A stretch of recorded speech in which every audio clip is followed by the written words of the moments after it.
Hello mga idol. So, ito nga pala, kasi may mga case na ganito eh. Mayroong case na mga nangunguha ng mga bata, nangunguha kahit matanda. Tapos, yung mga ganito. Ito, papanood ko sa inyo ito. Ayan.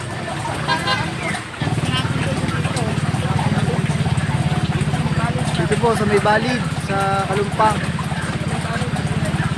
Tinapon daw po.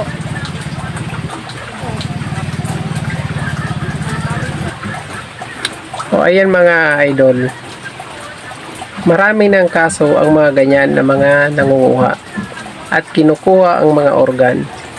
Hindi ko lang maisip bakit tahimik ang PNP sa mga ganitong kaso.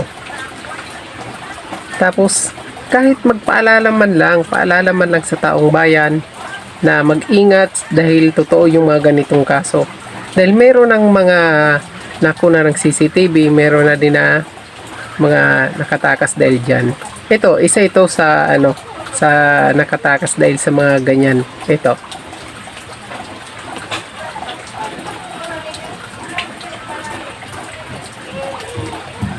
Diba? Ayan yung mga mga isa sa nakatakas. Ayan, may pruweba pa dahil yung katawan niya meron ng parang inano siya ng kutsilyo ganyan para kuna ng organ. So, yung isa naman ay mismo tinapon doon sa tabing kalsada at hiwa pa yung tiyan niya at hindi pa natatahi. So, ayun, yung mga kasong ganyan, alam na natin eh. Siyempre, kinukuha nila yung mga organ, kidney, ganyan. Ngayon, hindi ko alam bakit tahimik ang PNP sa ganyan na kaso.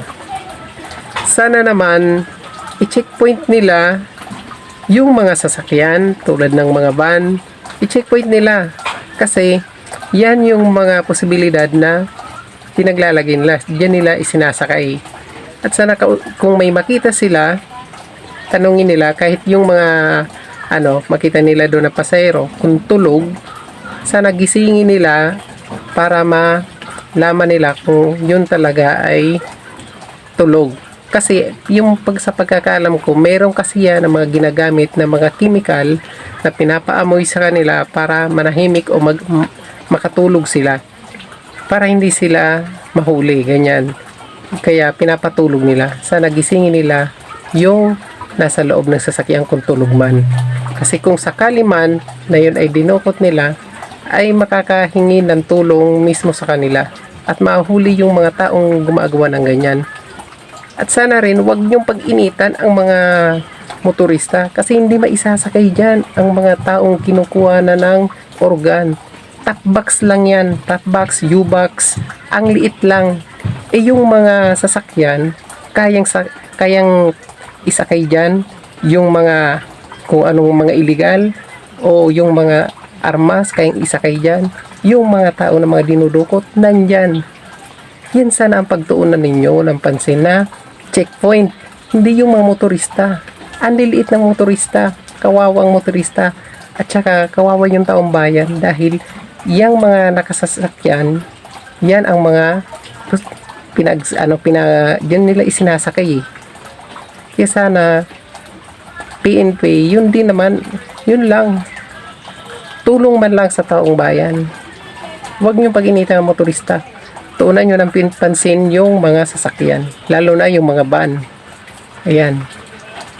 Kasi kawawa eh, yung mga ganito. Marami nang natatakot sa mga ganitong kaso. At totoo, yung mga ganitong kaso.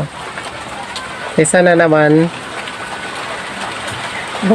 wag naman puro motorista. Hindi maisasakay dyan ang mga taong idudukot nila.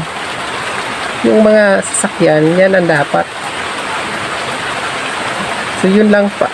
Kung baga, opinion ko lang yun. Opinion ko lang.